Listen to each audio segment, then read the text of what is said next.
Hi, I'm Elena Bicker with Tony LaRussa's Animal Rescue Foundation. It's wonderful to be part of the 2021 Global Pet Expo. Last year, I had the privilege of sharing an update on Tony LaRussa's Animal Rescue Foundation Pets and Vets program with you. Additionally, I provided information on the federal PAWS Act legislation that would create a pilot program through the VA so veterans with PTSD could train their own psychiatric service dogs. Like so many, ARF felt the wind at our back during the 2020 Global Pet Expo. Construction on our Pets and Vets headquarters in Walnut Creek was ahead of schedule. We had a record number of veterans training and applying to be paired with their shelter to service dogs. We were finalizing our first national shelter partner MOU, and we're in conversations with several others. The PAWS Act had just passed in the U.S. House of Representatives by a unanimous consent with 324 bipartisan co-sponsors. We were partnering with the University of California to research the benefits of veterans training their own service dogs. And we had incredible support from groups like APPA and so many of its members. And then COVID hit. The San Francisco Bay Area, home to ARF's headquarters, was one of the first to shelter in place. Things came to a screeching halt. As weeks turned into months, we evaluated how to maintain our commitment to the animals and the veterans we served while keeping everyone safe. Many of our program's veterans already suffered from agoraphobia and were hesitant to go out in public on a daily basis. Isolation during COVID threatened progress many veterans made with the help of their service dogs. They also lost the benefit of group training classes where they shared experience with other veterans. This was not the time for ARF to wait out the storm. So, like many of you, innovation became the name of the game. Luckily, ARF received an essential service designation. Our largest vehicle allowed social distancing for staff to continue our animal rescues. Our Pets and Vets team ensured veterans and their dogs had everything they needed during this unnerving time. And yes, some of the dogs needed manner refreshers to navigate close quarters with limited exercise. We worked with veterans through technology to help maintain day-to-day needs and questions about their dogs and training practice. This also gave them an existing lifeline to familiar, trusted partners. ARF continued matching veterans on our wait list with service dog candidates through socially distanced meetings. It was essential when so many felt isolated to provide the unconditional love and companionship of an animal as soon as possible. For veterans not diagnosed with PTSD, ARF offered adoptions of an emotional support animals at no cost, a program we will continue. The VA has cautioned that stress and anxiety associated with the pandemic may have triggered or increased PTSD symptoms in many of our nation's veterans. We know these symptoms will not instantly vanish as their worlds reopen. Some veterans may need encouragement to return to training, but we feel that's part of our duty and promise. We're prepared to adapt our program to these new challenges as we face an anticipated surge in demand. We're also ready to help program dogs who may have experienced behavior setbacks. We've watched many of our own pets adapt and possibly adapt too well to a leisurely life of 24/7 attention, spotty training, and endless snacks.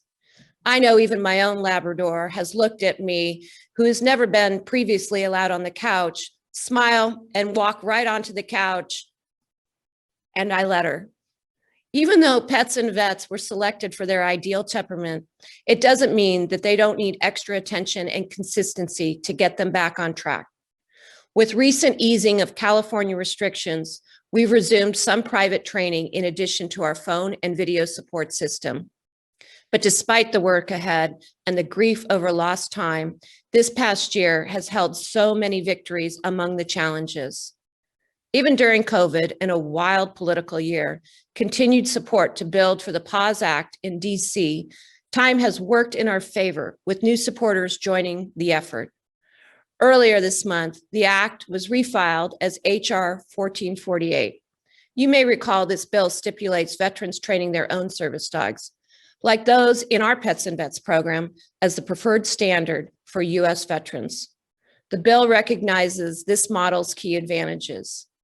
It deepens the bond between veterans and their service dog. It provides the opportunity for global achievement and schedule adherence, bringing back structures that veterans often miss. It recognizes that the challenges of PTSD and anxiety are individual and personal. It's not a one-size-fits-all, and tailored skill acquisitions allow service dogs to alert to veterans' specific signals of panic or anxiety. And positive reinforcement training helps veterans explore new problem-solving techniques, which can reduce stress, build confidence, and open new career opportunities. Your support of this legislation is vital in establishing programs like ARF's Pets and Vets for all veterans and animals in need. Finally, this is an achievement very dear to so many at APPA. Even during this crazy year, we've completed construction on our Pets and Vets National Training Facility. I guess it's only right for an organization co-founded by Tony La Russa to truly live by the Field of Dreams motto, if you build it, they will come. But our program's commitment to serving the mental health and needs of our community allowed construction to continue. I'm thrilled to not only tell you, but show you this progress now. And now we'd like to put a shovel in the ground and let construction begin.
I'm proud the American Pet Products Association lobby will be the first area to greet our veterans and those who come to train for program implementation in their communities.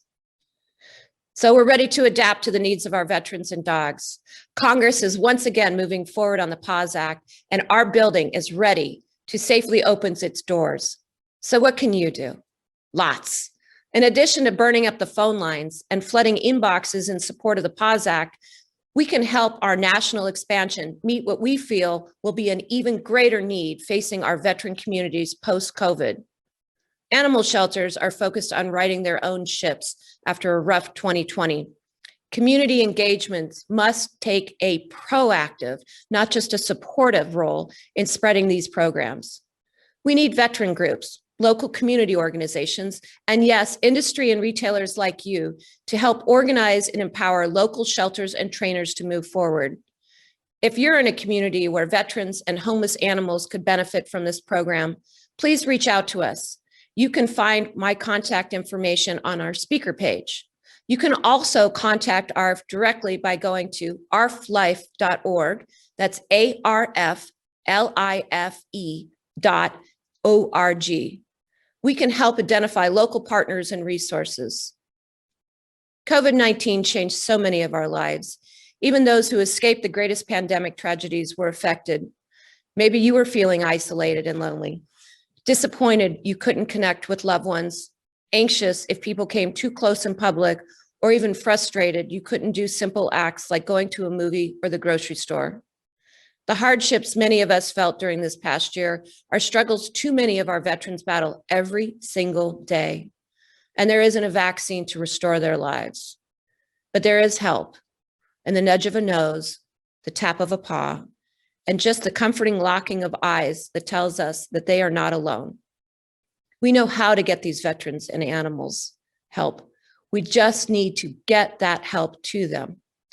ARF's Pets and Vets program is proud to have earned the confidence and support of the American Pet Products Association, and we look forward to achieving the same success across the U.S. so more veterans and animals can provide life-saving support to each other.